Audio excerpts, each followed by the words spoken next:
नमस्कार, मैं हूँ पीहू और आप देख रहे हैं लोकमत राजस्थान।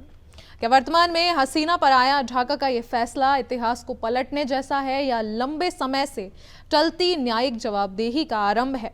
क्या दोषी ठहराई गई पूर्व प्रधानमंत्री को सजाए मौत देना संवैधानिक और वैध प्रक्रिया का परिणाम है या ये राजनीतिक प्रतिशोध का रूप ले चुका है? और क्या अवामी लीग का आज का बंद प्रदर्शन देश भर में राजनीतिक ध्रुवीकरण और व्यापक असंतोष को और भड़काएगा?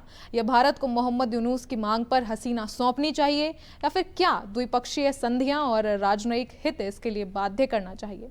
ये सभी सवाल आज ढाका की सड़कों, अदालतों और अंतर्राष्ट्रीय राजनयिक कक्षों में गूंज रहे हैं। तो आइए जानते हैं इन सभी सवालों के जवाब हमारी विशेष रिपोर्ट में। ढाका की इंटरनेशनल क्राइम्स ट्रिब्यूनल ने 17 नवंबर को हसीना को जुलाई से अगस्त 2024 में छात्र आंदोलन के दौरान हुई हत्याओं के लिए मानवता के खिलाफ अपराध में दोषी पाया गया है और 3 मामलों में उन्हें सजाए मौत सुनाई गई है।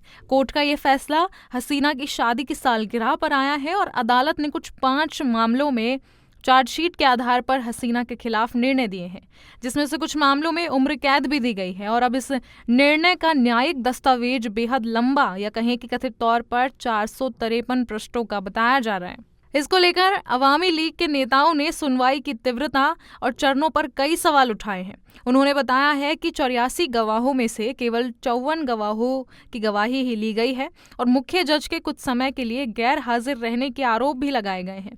तो अवामी लीग इसे पक्षपातपूर्ण और जल्दीबाजी में लिया गया कदम बता रही है और अवामी लीग और विरोध फैसले के तुरंत बाद में अवामी लीग ने देशव्यापी बंद का आह्वान किया है, जिस पर राजनीतिक प्रतिक्रिया यह रही है कि पार्टी ने अंतरिम सरकार के प्रमुख मोहम्मद यूनुस और संबंधित मंत्रियों से तत्काल इस्तीफा मांग लिया है। ये आरोप लगाते हुए कि प्रशासन और न्यायिक प्रक्रिया राजनीतिक उद्देश्य के लिए संचालित की गई है। ढाका आधारित सड़कों पर समर्थक और विरोधी दोनों तरह के मुख्य दल सक्रिय दिख रहे हैं। कुछ जगहों पर प्रदर्शन तेज हुए हैं और कुछ जगहों पर सुरक्षा बलों ने नियंत्रक उपाय अपनाए हैं और ट्रिब्यूनल ने शेख हसीना के खिलाफ पूर्व गृह मंत्री असदुज्मान खान को भी मौत की सजा सुनाई है, जबकि तीसरे प्रमुख आरोपी जो पूर्व आईजीपी थे अब्दुल्ला अल मोमन, उनको सरकारी गवाह बनाए जाने की वजह से मात्र 5 साल की ही सजा दी गई है। ढाका आधारित सड़कों पर समर्थक और विरोधी दोनों तरह के समूह सक्रिय दिख रहे हैं। कुछ जगहों पर प्रदर्शन बेहद तेज हुआ है, कुछ जगहों पर सुरक्षा बलों ने नियंत्रक उपाय अपनाए हैं, तो कुछ जगहों पर ट्रिब्यूनल ने शेख हसीना के अलावा पूर्व गृह मंत्री असदुज्मान खान को भी मौत की सजा सुनाई है, जबकि जो तीसरा प्रमुख आरोपी है आईजीपी अब्दुल्ला अल ममून, उनको सरकारी गवाह बनाए जाने की वजह से मात्र 5 साल की ही सजा दी गई है।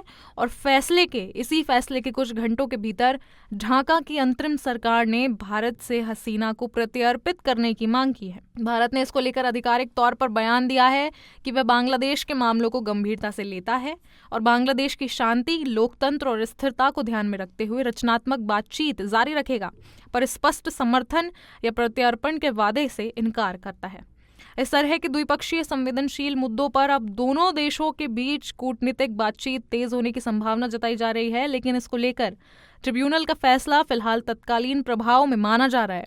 मामले में अपील प्रावधान, अंतर्राष्ट्रीय मानकों के अनुरूप समीक्षा और रिलीजिंग प्रक्रियाएं मौजूद हैं। माना जा रहा है कि अपील प्रावधान, अंतर्राष्ट्रीय मानकों के अनुरूप समीक्षा और रिलीजिंग प्रक्रिया हसीना को फिलहाल विदेश में रिहायश के चलते कोर्ट के आदेशों की अनुपालना की वजह से राजनयिक जटिलताएं उत्पन्न हो जाएंगी, जिन्हें दोनों देशों की सरकारें और संभवतः अंतर्राष्ट्रीय न्यायिक मंच मिलकर निपटाएंगे भी। अब ट्रिब्यूनल ने एक फैसले की घोषणा की है जो न्याय की डिमांड करने वाले परिवारों के लिए राहत का स्रोत बन सकता है। इस फैसले के कानूनी, राजनीतिक और मानवीय परिणाम महीनों तक क्षेत्रीय और अंतर्राष्ट्रीय मंचों पर चर्चा का विषय बने रहेंगे।